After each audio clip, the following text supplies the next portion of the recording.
Chatupu mo te bok yore GalaxyCon me te makobaku du tisu. And for those of you without universal translators, welcome, friends and fans, to another episode of GalaxyCon Live, where we are bringing the convention experience directly to you. And today, we are going back to the final frontier with two very special actors from the cast of Star Trek, and now's the time for all of you in our chat room to begin typing in your questions for them. Until the end of today, we are offering a selection of personalized autograph materials from today's guests, all available at GalaxyCon.com. So without further ado, let's bring out our honorable guests. First, he is an actor whose credits include Knight Rider, The Flash, and the criminally forgotten anthology series Darkroom. Today, he joins us to discuss the role of Klingon Chancellor Gowron and possibly some of his other Star Trek characters. Please welcome Robert O'Reilly. And there he is! Hello, sir. Welcome to the GalaxyCon stage. How are you? I'm good. And my Klingon is even better. Yes. Oh, all right. So everything's well in your part of the world? Absolutely. The sun is shining. All is good with the world. Right on. Our next guest is an actor whose body of work includes Quantum Leap, Highlander, and Zorro. Today, he joins us to talk about the role of General and later Chancellor Martok, as well as his changeling duplicate, sorry, spoilers, and several other Star Trek characters. Please welcome J.G. Hertzler. What do you mean, Counselor Martok? It's Chancellor Martok. Chancellor, sorry. I said Counselor. Please, Patty, we're depending on you. I stand corrected. All right, we'll just no. I said it right. You heard it wrong. You said you couldn't hear me earlier in the tech run, so that's my story. I'm sticking to it, and I'll knife fight you if you say otherwise. You do. You look a little sticky. Yeah. Gentlemen, thank you. Well, welcome to the GalaxyCon virtual stage. It is absolute pleasure to have you guys here. As usual, we at GalaxyCon, we would much rather have you live and in person in front of your fans. But until then, we are in this format, and we are so glad to have you here. Our team right now is sort of going through all the questions in the chat room. But while we're doing that, I'd love to start this off. Some people have heard these stories, but some people haven't. So I would just like to hear how each of you individually got involved with Star Trek. I think, Robert, you were first. How did I get involved with Star Trek? I was actually my turn to talk, JG. Quiet now. Behave. Anyway, never mind. I was an original fan, so I was going to college when Star Trek was on, and I never had a date Friday night because, Southeastern Ohio, that's when it was on. Right. And so I was already a big fan, and then I eventually, for years, watched Star Trek, the original Star Trek, and was a huge fan of everybody on it. And eventually I got to actually work with Shatner as an actor on different shows, particularly DJ Hooker and stuff like that. And then I got the audition, and the audition came, and it was not for Gowron. It was for another role. It was for the gangster in the holodeck with Patrick. So I got to work with Patrick, and we kind of got to know each other. And they ended that show quickly. There was a problem, and they always felt bad. So they constantly brought me back for other auditions. And I would not get any of them. Even an Irishman, I didn't get that one either. And I was sort of giving up hope. And then all of a sudden they got me in on a character called Gowron. I came in for that audition and scared the hell out of them. And that's how I got the role. I got him. As I understand it, I think you played it a little soft at the beginning, and then you decided to throw that trademark expression with the eyes. Exactly. What they originally did was they said, we want a very cerebral Klingon. Well, I never knew a cerebral Klingon in my life, but not that I've known many Klingons. But I went in there, and Machiavellian type character, and just did it, and they all fell asleep except for Frakes because he was the director, and he saw something. I don't know what he saw, but he said, Bob, could you redo the second scene, and I want you to just go all out Klingon. And so I turned around, and then I went all Klingon. I went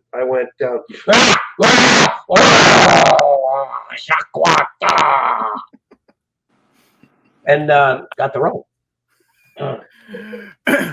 Right on indeed. So how about you, JG? No, they offered me the role of Captain Kirk, and I said, "Fuck that." Oh, sorry. I want to do a Klingon. I don't want to be captain of anything. So they went and got that Canadian actor. What was his name? Shatner. Began with K. Yeah, T.J. Hooker. T.J. Hooker, the star of T.J. Hooker. Nice curly hair. What was? I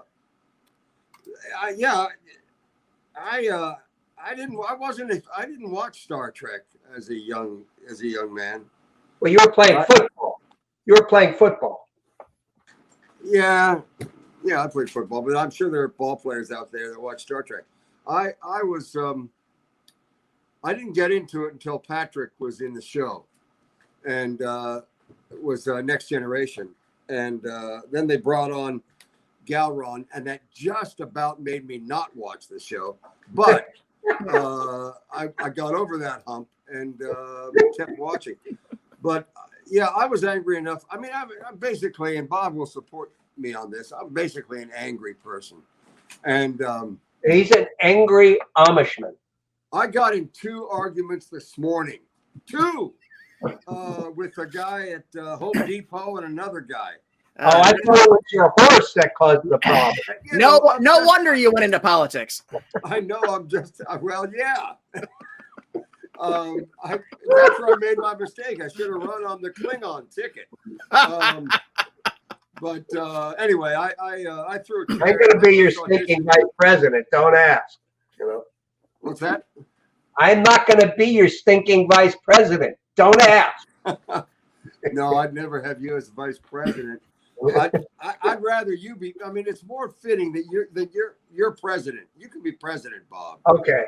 I will be vice president, sort of like the vice principals in high schools. They always had the discipline. Oh, they were the guys that whacked you. Yeah. Nobody. True.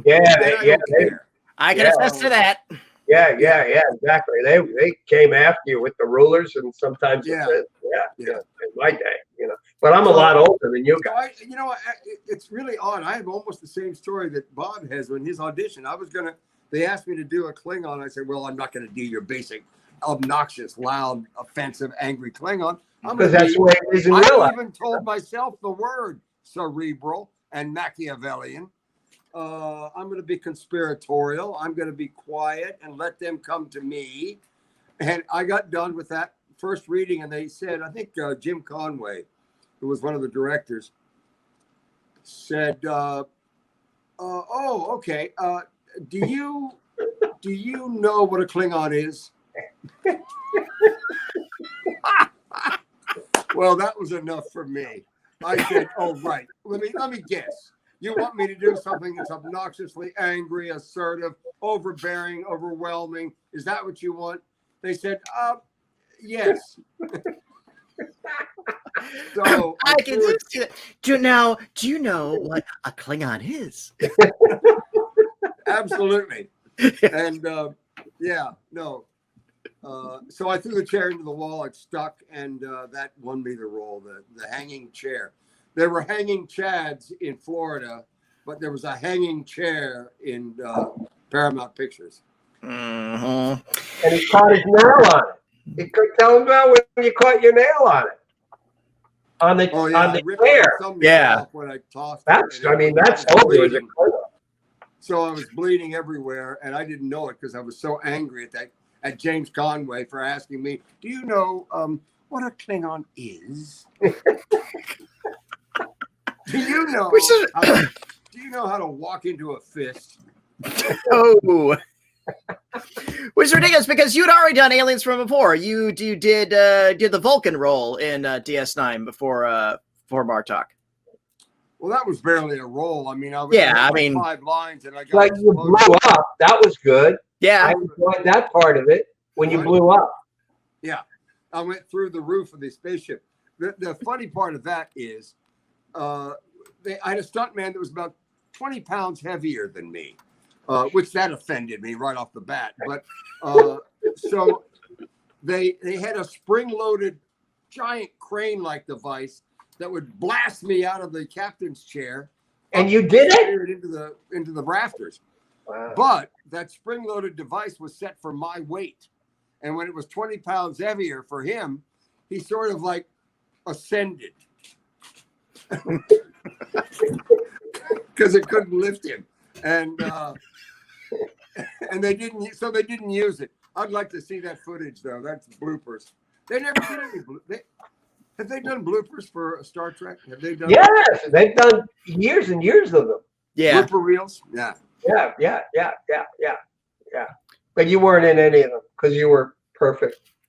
Yeah. No. I do you remember you weren't there. This was Kira.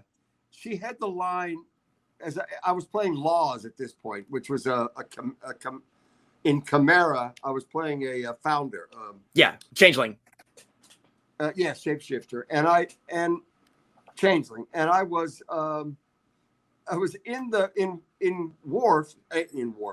Quark's bar, and the whole crew was there, and my character it was important to offend everyone, which has never been a problem for me as an actor. Or as a human being. Yeah. So I did. I offended everyone, but to get that scene over, Kira had a line about Valerians, and she never got that word right. We did 30 takes. All the people standing there, it was like, just tell them. And by the end of it, she was laughing even before she started. It was one of those. Next time we have her on, I'm gonna hold that over her head. Ask her about that. I will. I absolutely will. She is a delight. We had her and then some of the others on a few weeks ago. They're all wonderful. She's the one who first welcomed me into the company of Star Trek. She made me feel welcome for the first time. Big mistake, but why would she do that? I don't know. She must have fallen ill for a minute. It certainly wasn't Robert. I imagine he must have been like, I'm the Klingon on this series. Yeah. Well. Yeah, nothing wrong with him. I knew that. I smelled a rat. Is that what you when I first came on? Is that what you thought? I smelled a rat in the CD, lurking in the corner as an old man, old Klingon. I went, that's a rat. Oh yeah, that was on the CD-ROM. Yeah. Yeah, I knew right away. Oh yeah, that's right. I got that game when it came out, and my computer system was crappy back then. I could not play it at all. And a few years ago, somebody dumped it all on YouTube, so I was able to watch the whole thing through that. I've never seen it. I'm going to go to YouTube then. Yeah. Oh, it's great. You're not in it, by the way. It's so good. Yeah. Oh, damn. Yeah. Not the first time. Mm-hmm. So one thing I wanted to ask, I mentioned this earlier, was you guys have actually done appearances in full makeup at shows. First of all, how long did it take you guys in the makeup chair to get ready for a camera? You go ahead, Bob. I got an idea. Well, originally it would take, going back to Next Gen, it would take about 4 hours, 4.5 with makeup and wardrobe and hair, because hair is different than makeup. Yes. So, but it's pretty quick. It used to be, and then they added wig after wig after wig after wig with Gowron. You see, I have a bouffant by the time Deep Space comes out. My hair is like this in Next Gen, and by Deep Space, my hair is like this. I figured, I put my finger in an electric socket on that. I actually kind of like that, because one thing I noticed that some recurring alien characters always look the same, and I kind of like the fact, well, yeah, his hair is growing out, he's changing up his style, he's the counselor now, I can get a hairdo. Yeah. But you wouldn't like the heat that it created. There it is. it took me a little longer Ladies than and gentlemen, Michael Dorn has joined us. So glad to have you here finally. It took me a little longer than usual, but I think I've made it now. Where's the buffet table? Am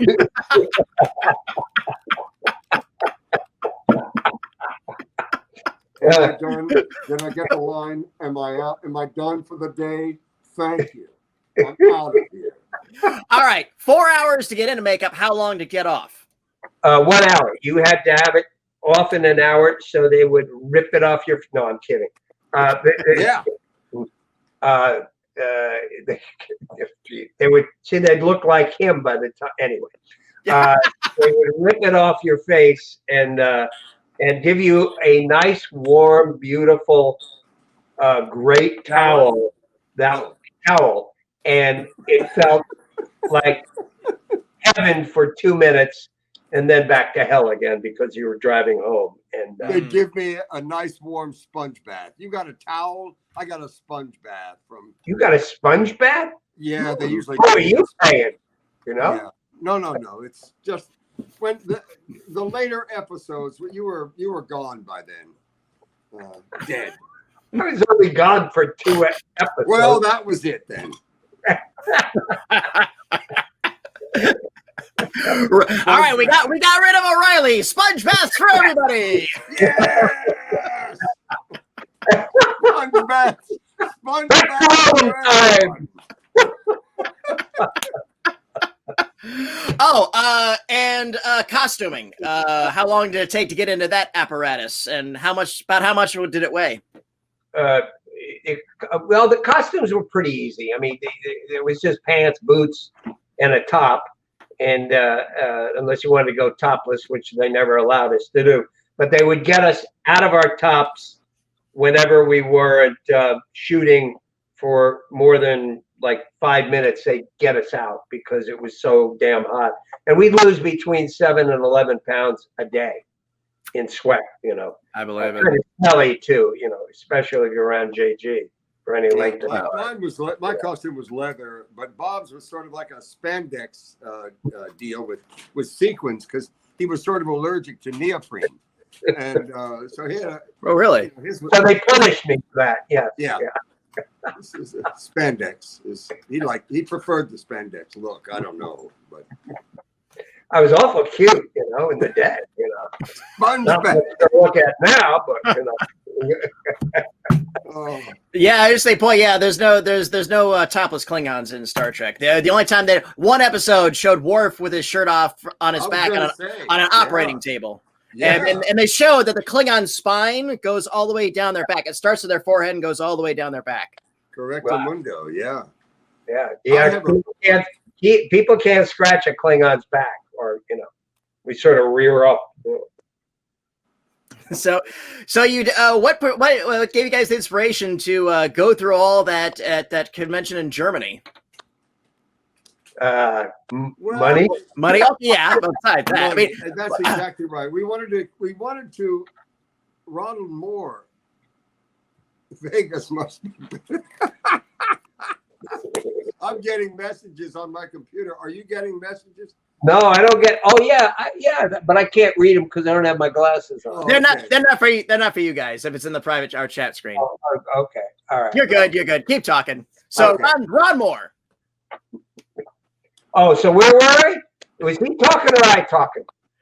He was talking, but I could tell he gets distracted easily. So Robert, why don't you tell? Okay, Germany.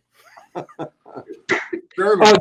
And I didn't want to do it. I mean, they talked me into it. He talked me into it. What do you mean? Of course he would. It was like, and so I made the greatest deal of my life. I said, I refuse to do it. And so I said, well, the only way I'm going to do it is if I never have to carry a costume around and I never have to do anything. I just sit in a chair. So. Right. And they kept the deal. I still don't carry a uniform. I don't have to have an extra bag. It's always carried around for me. And they stuck to their guns, and thank God they did, because I still wouldn't do it if I had to do that. And Well, trucked I that bring stuff my out. costume around, and it's a pain in the ass. But it extended our viability because basically we go out as Bob and John. It's the Bob and John show. It's not really Galrod and Martok. I can tell. Yeah. Yeah. It's Well, I'm not as good looking as you. well, it wears very thin very quickly. The Bob and John show. So Are you kidding? I want you guys back every week. oh, thank you. That's very sweet of you. All right. Okay. This is Gowron. Okay. This is Gowron. Yeah. Yeah. There's Gowron. He's little, but this is Gowron in the wintertime. Oh, that Makes sense. I see the difference. Yeah. Yeah. Exactly. All right. But would Galron even? I mean, you haven't lived in winter for a long time. A long time. I don't know if I can, but we may move to Wyoming. So yeah. Well, then you'll hit it. Yeah. I'll hit it. Yeah, you'll do it there. Well, there's a little space that doesn't get cold weather in Wyoming, I hear, and that's where they're going to put me. They said that. Let me. This great person sold me the Brooklyn Bridge, and I still own it. I can hear the wind now in Wyoming, and it hasn't even started yet. Yeah, I'm sure it's a warm breeze. Olive trees will grow there too. Yeah. Let me ask you guys this: what's been your favorite memory associated with Star Trek? Getting out of makeup. Absolutely valid. 25 years of doing conventions with Bob. It's my favorite. There's no way. I don't think any of us. Well, maybe early on, but I should speak just for myself. I would never have thought. Literally, it's as if we're still doing the show 25 years later or 21 years later. It went off in 99. And just seeing our fellow actors and then when we lose one, we've lost, we lost Aaron and we lost Renee last year. Yeah. And, that is like almost unbearable. Because we're close after all these years. Yeah. And it's a huge thing. It's a magical part of this business. Yeah, just a little bit. When I first arrived, I got the job, and they send you to makeup. That's the very first thing they do, and you're going to be a Klingon, and you've never been a Klingon before, and you've really enjoyed Kalikos, being a Klingon, or Campbell being a Klingon. Yeah, I did anyway. Michael and Sarah. And Sarah, doing a Klingon. So, and all of a sudden, it's a new show, and the Klingon you're going to wear is like what Michael Dorn is wearing, and that's cool too. And so I'm sitting in a chair, and Michael Westmore is there, and from the Westmore family that goes back to Wally Westmore and silent film era. Yeah. And the line of succession of the Westmore family. And he's standing there, and he says to me, "Oh, Bob, you don't understand." Because I was like, well, this is just a job. He said, "No, it's not a job." He said, "You don't understand. Your character, it's going to be a life thing." And I was like, he's wacky. This guy is just wacky. It's going to be a life thing. And it is. It's been a wonderful life thing. It's like the fans have been wonderful to us, and I've always been wonderful to the fans, and so is JG. We love the fans. It's like... No, I don't care for fans. You sure as hell don't care for moderators. I can tell that. Oh, moderators. Slowly I turn and step by step. Oh, he's good. But it's just been, this great ride. I mean, we've been to Australia and all over the world, and Chicago even, and Iowa, and France, and Germany, and Spain multiple times, and England multiple times, and so we've been all over the world, And there's my German doll. There we go. There's my German. Oh yeah. Die next generation. Okay. Yeah. There are Klingon fans though everywhere Everywhere. around the world. That's what's stunning. They know more about us than we know about us. I mean, And they hate us more than anybody else hates us too. You know. It's great. Yeah.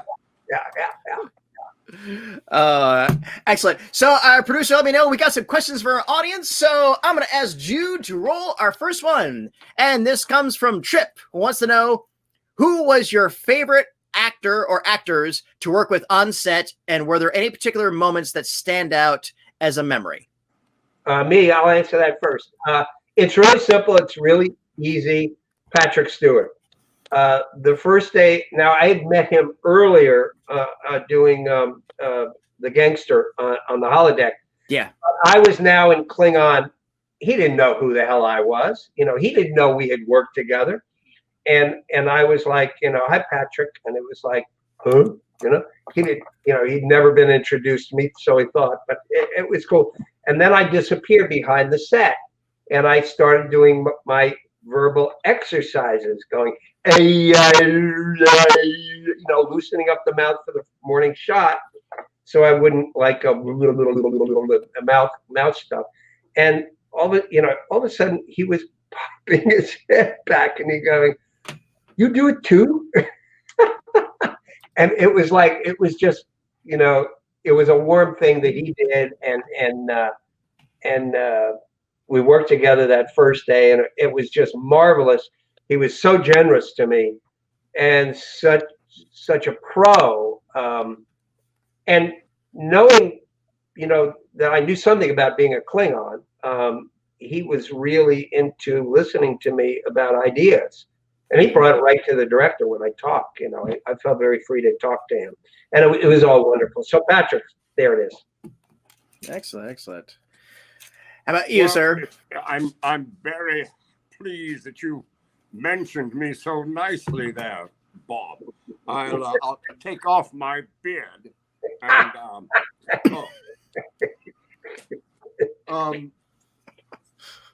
Sid. Alexander Siddig. No reason. He's just a likable guy. No, he's a very funny and very generous actor. I have a great God, I wish I had that in front of me. I have a great picture of Sid outside the studio in a golf cart, in a t-shirt, with a camera, and he's got that signature cigarette holder, you know, about a 6-inch holder and a cigarette, and this great smile on his face. It is perfect. It's perfect, Sid. And that sums up why I really enjoy. He was like, working with Sid's like working with somebody from the 1930s.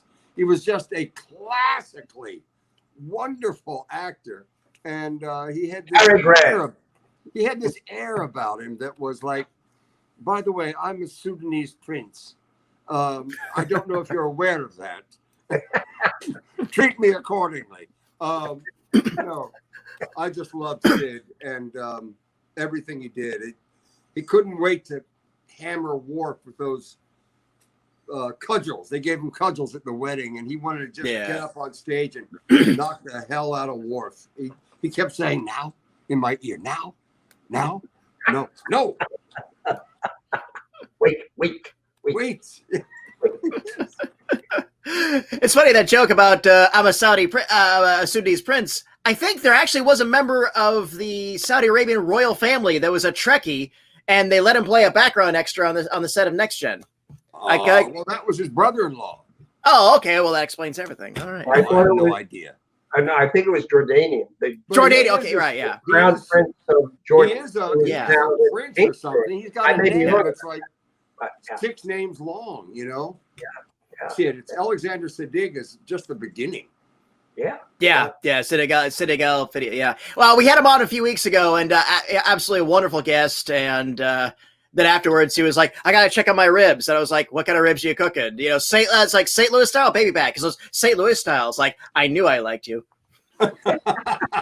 Yeah, he's got that class. He just oozes class. I really like. Unlike Bob, I really like. Oh yeah. I knew that was coming in. I knew that. Trip, thank you. That was a great question to start us off. Jude, what do we have next? This comes from Eliza. How have you been spending your time during the quarantine months? I've actually been talking to my friends, and here's one of them. This is, there you go. It's Gowron +1, okay? This is Gowron +2, okay? Get it? Never mind. And all my other friends. And looking at all pictures, and if anybody can guess this, what show this man is from and what's his name, I will give you nothing. But you will have the full knowledge of. We did have other friends on Next Gen, and we watched Next Gen whenever we could. So there you go. All right. If you can guess that, Bob will send you his complete book of Bob's favorite jokes. Which is there's only one joke, G. Hertzler. Yeah. It's a very thin volume. Did they let you bring those puppets? They look like they have some sharp edges. Did they let them bring those into the home? What into the home? Oh, those puppets. Those puppets. This is what they made us. And you had one too, and they had a fight in with the sticks, and they did a whole play with our characters. And mine, and I guess you didn't get one. No, I didn't get one. So it's very sad, but this is original Spanish puppet. You see, Bob was there. Gowron was this major established figure. I mean, incredible. He got he had plates made after him. He had babies' bibs made after him. He had coffee named after him. He had all kinds of stuff. There's nothing from Martok. Nothing. I have to admit, I have Robert's action figure downstairs. I don't have yours because they didn't make one. They didn't. Well, they made one eventually. Eventually, yeah. But did, the Playmates, I don't think made one. No, they didn't. There we go. Okay. No, so and I have a long memory. I will hunt them down. And I will take care of that. Let me just say I'll take care of business. He was hunting them down. He was on his horse, I realized I couldn't say any of the words that I had planned. So what did you do during your quarantine months, JG? What have you been doing? I have been actually writing a memoir to my daughter because my daughter was born when I was 50, and she's in her senior year at Vassar. Wow. But I'm writing to her. It struck me that I lived for 50 years on this planet that she knows nothing about. So I want to tell you a little bit about who your dad is, good and bad. And don't you think she'll get a little bored by that? After the first chapter, yes. Yeah, exactly. I mean, the first chapter is going to be really, good. It was mostly about your mom and your dad and other people, but then you got to focus on yourself. I've sent some terribly boring. I mean, I've sent some excerpts to my sisters. They love it. JG, I want to read it. It's not done yet. I'm up to page 176, and I'm only to 1983. So it's going to be about 700 pages. I still want to read it. Pictures. Yeah. You remember all that? No. Why? I don't remember most of it. Most of it's a lie. But good. As long as I know that, I'm fine. Eliza, thank you. That was a good one. What do we have next? From John. Hi, guys. He's your makeup man, John Paladin. John Paladin. Hey, John. He's our makeup man. Before you ask anything, Patty, I'm sure he doesn't have a question. Oh, yeah. He does it, but feel free to tell a story. But if you want to see, John is the one who drags Bob's uniform around for all around the world. He's the one who carries it because it's his uniform. I don't know what that is. I don't either.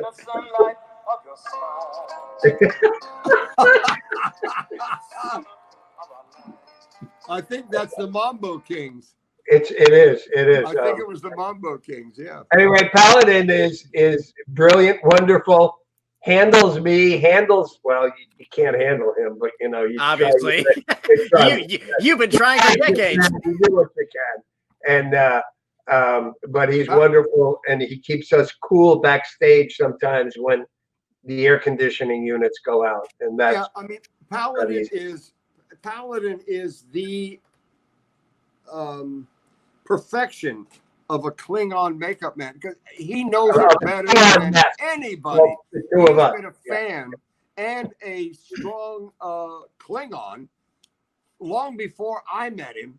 Bob met him back in the day, but I didn't meet him until like probably 2000 or 2001, something like that.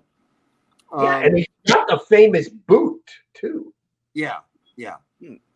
He has a boot signed by everybody in the everybody ever. Yeah, oh, that's cool. Yeah. Well, actually, John, ask John. I have a question for John. JP. I don't think it works that way, JG.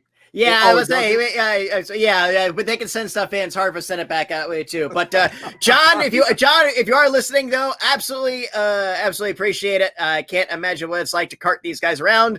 And to quote, "Have gun will travel." You know, it's like Paladin, where do you roam? Where do you roam? Have Klingons will travel reads the card of a man. Yeah, I love it. You're too young for that. I'm 52 years old, and I think I'm the world's youngest Have Gun Will Travel fan. But Gene Roddenberry got one of his first starts on Have Gun Will Travel. That was one of his very first TV gigs. Was first couple seasons of that he wrote several episodes. Oh wow. And if you look up the ones that he wrote, you can obviously tell they're his. Like Paladin gets involved in a cross-country desert adventure, so instead of a horse, he gets a camel. Right. And the cowboys don't know what the hell a camel is. Do you know? Are you a scholar of Gene? Peripherally. I mean, I know some of the good stories, not all of them. But do you know about him flying for Pan Am and crashing in the Syrian desert? I've heard bits and pieces. I didn't know that. There's a great story in the book called The Creator, which is about Gene. Covers his story of his leading. The plane crashed in the desert. I think it was a C-54 or whatever that would be. And that's the air. My dad was in the Air Force, so I think of the planes in terms of the military signature. But they crashed, and he led, and nobody was injured. Well, maybe injured. Nobody died. He led the entire group of passengers to the closest oasis. It was amazing. He was a true hero of the first quarter. He was part of that greatest generation. Yes. You know? I mean, he was served in the military. He's a pilot. He was a cop, and he was banging out stories on a typewriter at night. You know, trying to get things going on. So I know that's why we call him the greatest. So I played him once too. Really?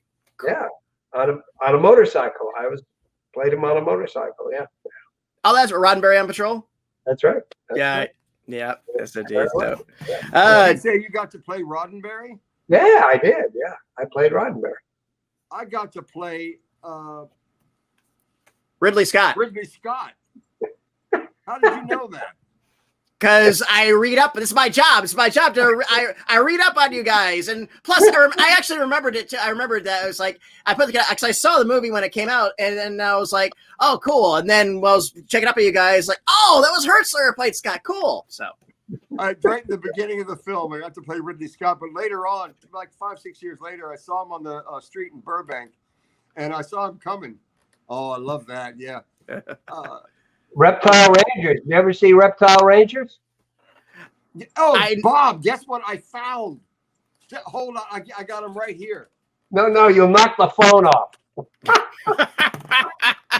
Hey, tangent. Jude, while they're grabbing their stuff, put up another question. All right. So from Hi Bob JG, from Sherry, Diane, Carol, and Michelle, miss you guys. Anything on your bucket list that you haven't done yet? Wow, I got so many things on my bucket list that I haven't done yet. I mean, Diane, I am bucket full of I don't know whether that's the right way to say it. Oh, what a reptile ranger! Wow. Yeah. Wow. That's fabulous. The lens is backwards. I don't know why it's backwards, but all right. The Reptile Ranger shirt, I found 3 of them. Well, send me one. I missed. I will. Okay, and Hertzler, finish your story. You met Ridley Scott? Oh yeah, I saw him on the street, and I said I saw him coming, and I got a chance to think, and I said hello, Mr. Scott. I've done you. He said, pardon me. And he said, I remember that night. I said, right, mate. I have something I've got. I must have been pretty good that night. Stay and talk, but I've really got an errand to run. Sorry. Next time. So Sherry, Diane, and Carol and Michelle want to know if what's on your bucket list that you haven't done yet. That's you, JG, because I already answered. I have lots of stuff. It's like what did you answer? Lots of stuff. I mean, you know what? It ain't over. Let me put this out. Let me put this out there. I used to be the fat guy, you know. I'm sorry. Let me put this out there for the universe. I have written 7 screenplays. There have been interest, but nothing ever happened with them. One of them is absolutely brilliant, but I haven't read the other 6. Ed Asner, God bless him. I love Ed Asner.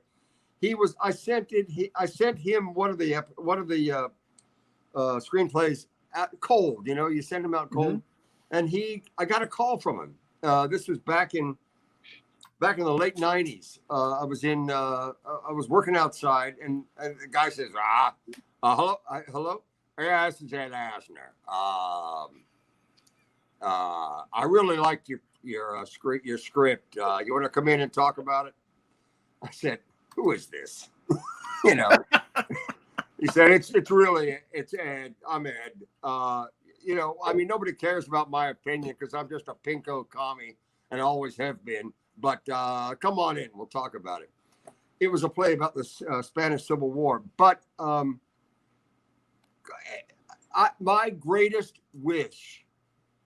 I just wrote a note to a friend of mine who's one of the funniest ranters on Facebook I've ever read, I've ever seen. I've seen her do it live at convention. She is a huge Star Trek fan. Arla Tillman. I just asked her, I said on Facebook Messenger, I asked her, said, Arla, would you be interested in co-writing with me on a project from a rewrite of a J.M. Barrie play from 1898? And read it. It's called The Admirable Crichton. Read it. It's about classism and it's about racism. And that's my fondest wish right now, is to get that written with her and get it on stage or on video, something on film. Nice. So if I have one, that's it. That's good. My fondest wish is to hopefully someday write for Star Trek, maybe in the novels or something this way, and then reveal that it was not Gowron that was killed, that was a duplicate or clone or something, since that was not the road it was led up to. And I just found out recently that was not originally the case. Gowron was not supposed to die in that episode. Correct. It was me. Yeah. My character was supposed to die completely. Yeah. It wasn't just the shapeshifter. It was Martok. Right. Yeah. Because I did somebody thought that the path they had for Gowron, yeah, he's a politician, he's a little shifty, but I just never saw him as putting Worf being in that situation, having to take that choice. So that's what I would do. I think we have time for one more question, so I'll ask Jude to lay a really good one for us. And from number 1 Trek fan, did you ever keep anything from the set? Everything. No, no. I was given something, but I never took anything. Is the correct answer. Right. Yeah. Have you miraculously acquired things from the sets over the years? No, that's a different story. Okay. No, there's something from my uniform that somebody gave me, and so I had that, but not from the actual set, because the set wasn't being broken down yet. Although in a couple of scenes you'd walk by something and you go, "Oh, that's missing." It's gone. Yeah. Yeah. Piece of the wall. It was terrible. It was terrible to walk by a dumpster and see like parts of furniture from a Klingon ship in the dumpster. Yeah, because we were still shooting. And they could have made enormous amounts of money if they'd just taken it out, put it in. It saved a lot of it. Yeah. Sold it. You know?